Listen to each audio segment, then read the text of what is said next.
Hey Whiskers, Kimonie here. So I'm actually just realizing how many voiceover videos I've done, and they are a lot. Either way, today I made this camera cake. So if you want to see how I did this, then keep on watching.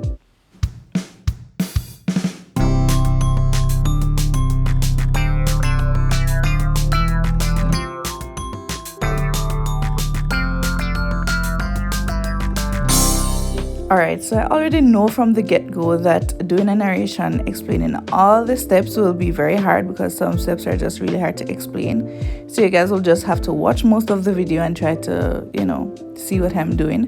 So I'm using an 8x8 square cake, which was enough to do the entire cake.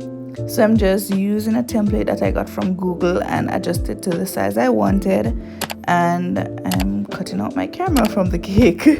So I did 2 layers because one layer would have been too short, but as I said, your cake, do what you want to. So I'm just removing it and I'm going to put those aside while I work on the other parts of the cake. Now this thing is to go on top. Guys, I don't know anything about cameras. I don't know what this is called, but yeah, it's supposed to go on top, so I just cut that first. And now I'm cutting out the lens section, I guess it's called, using some cookie cutters. I literally know zero about cameras. This was just from Google research and all that. So that's the top part that I was saying. That's what that is for. And yeah, those are my cutout pieces. Now I'm just going to add some finer details, do some minor carving. I realized that my camera would have been too tall, and so I'm just leveling my cakes a little bit to get it to the height I wanted so that it could look a little more realistic, because I wanted to get it as close to the actual size of a camera as I could. So now I'm just putting the pieces together so that I can see, the pieces in its entirety, to see if I need to do any more sculpting or anything like that.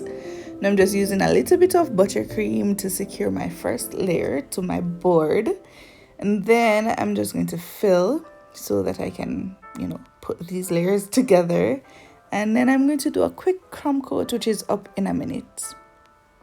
Guys, to be honest, this was probably one of the hardest parts, to fill and crumb coat, because the shape is so irregular, I guess you could say, that it was so hard to get into those grooves, especially at the front where you had the part coming in and then coming back out, and I'm just like, oh my god. But this was a fairly I won't say easy but you can do it.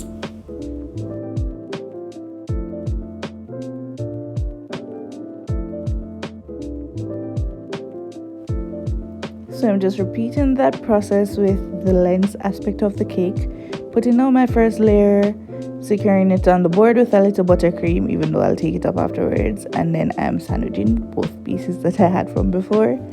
And now is where I'll add the little part at the top that I have no idea what it's called.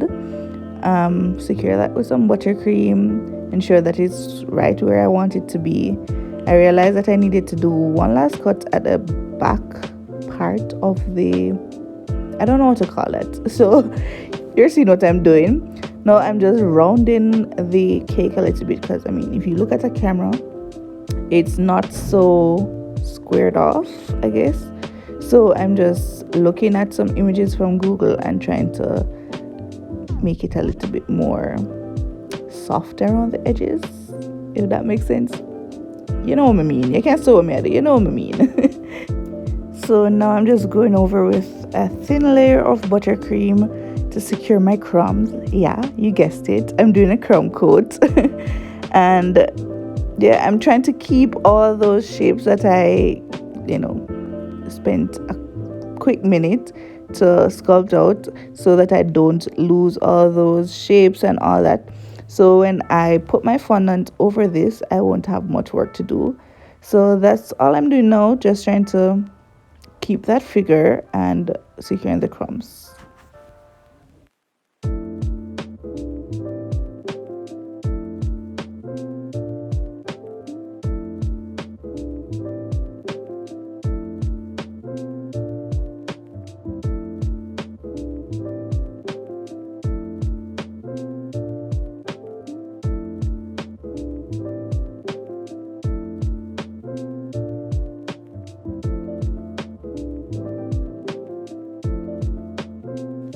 Alright, so I moved my lens sandwich, which is what I'm calling it now, to a plate so that I could crumb coat the sides. And because it's so narrow, it's kind of hard to get, you know, the sides crumb coated without breaking it or having it slide all around the place. So I just have a wooden skewer, dowel, whatever you want to use, in the middle, and I'm holding that so that I can keep it in place while I do this. And it actually made it easier, so give it a try.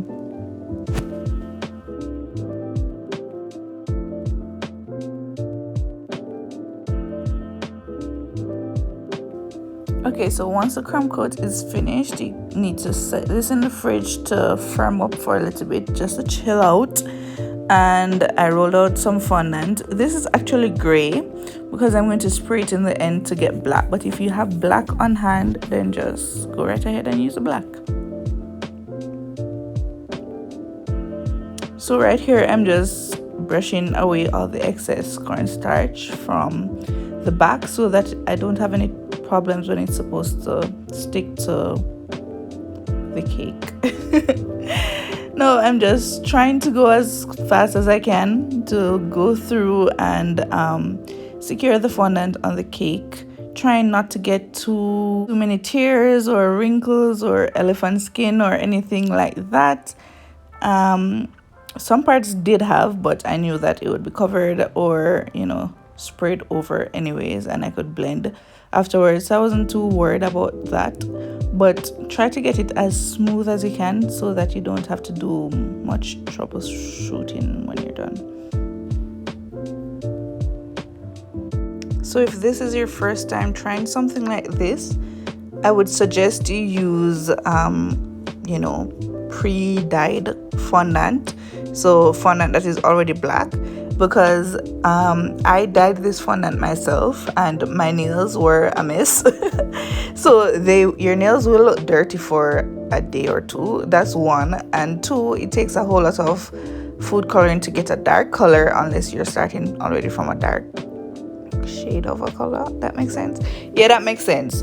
And also the kneading from you know, trying to get all that color in does make your fondant a little bit overworked, and so it's easier to crack.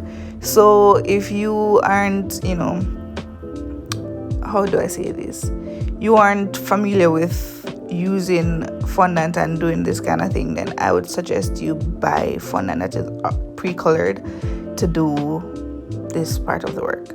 No, I'm just using a mixture of a ruler and my fondant smoother, my fingers, and just about anything that I see that is cake friendly and, you know, safe and can be used to get my details in. And I'm just adding a few details. Oh, and also my smoother, oh, I said that, frosting smoother, bench scraper, all those stuff. I was even using a paintbrush at one point to get the lines. And listen, use what you have around you. Okay, it's hard to tell the details that I'm adding now because of the camera angle, and I don't know why I forgot to change it, but I think I'll turn it around in a minute for you to see what I actually did.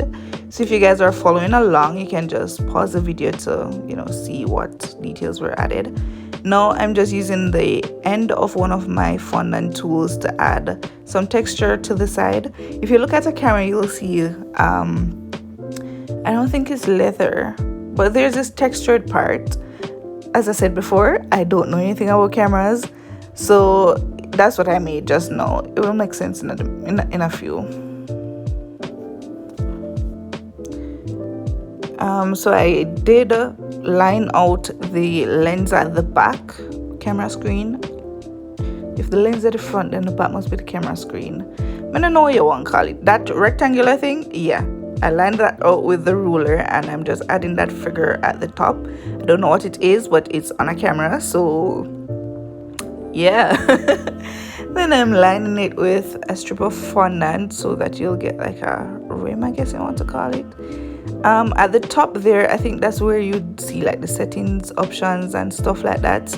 So I'm just lining that out as well using my fondant tool. And then I'm going to go in with a balling tool and, oh, that's not the part yet. I'm going with a balling tool to add that scroll thing at the front. Guys, I don't know the terms for these things. And I'm just adding some more details using a mixture of cookie cutters, balling tools, fondant tools, and piping tips. So yeah, I created some holes for the buttons that you'd have to change the settings and whatever, and I'm just adding in the buttons. But I created those holes before so that you can actually see like the indentation around this bike was passing, so that you can actually see the indentation around the buttons as opposed to just having the buttons sit on top. I think finer details make this so much different, so much more realistic, I guess.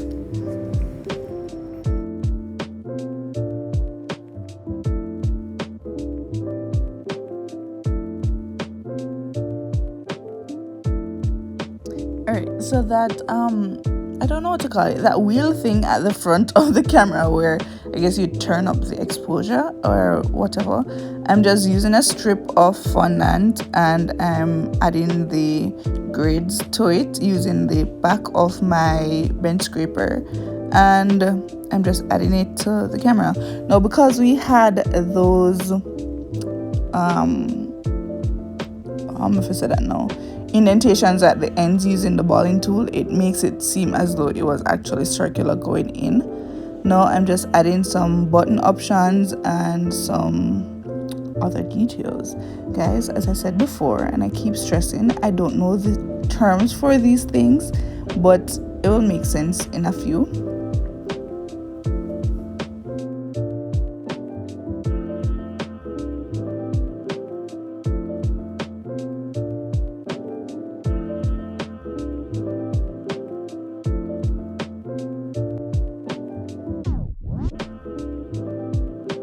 Alright, so as you can see by now, wherever I'm going to put a button or anything like that, I put, I don't want to say a hole because it's not actually a hole, but I indent the fondant using the balling tool so that you can have like some form of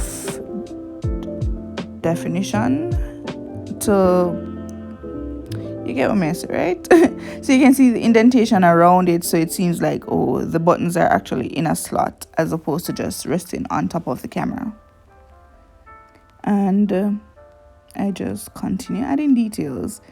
So just follow along, look at some actual camera pictures, or if you have a camera near you, that is even better, and just try to imitate the details that you see on the camera or on the pictures.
Guys, if I'm being honest, I think working on the lens is my favorite part of this cake. Especially working on the bands that are supposed to go around the lens, like this part that I'm doing right now. And no, that is not sped up or anything like that. But it was just so fun. So I'm just adding some details, as you can see. The rest of the process is pretty self-explanatory, so you guys can just watch and see what I've done or what I'm doing, and I'll pop in to explain anything that I see needs a little explaining.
Okay, so as you can see, the process is coming to an end.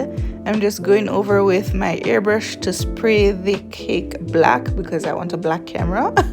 I'm just using some black gel food coloring that was diluted with some vodka, and that's it. Now, if you had used black fondant to begin with, guess what? Your cake is already black, and so you don't have to do this step.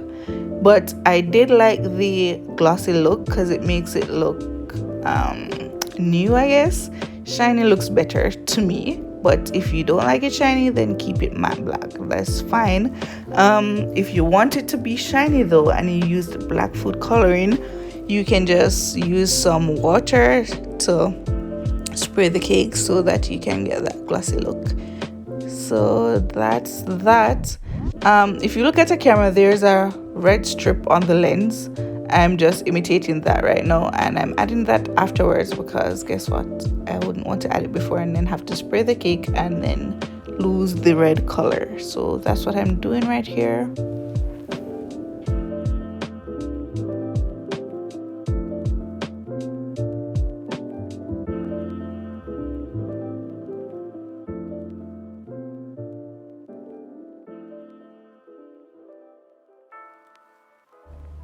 Guys, I swear to you, this cake did not look like a camera until I actually added the lens, and it just made the world of difference. Can you see the difference? Like, can you actually see the difference?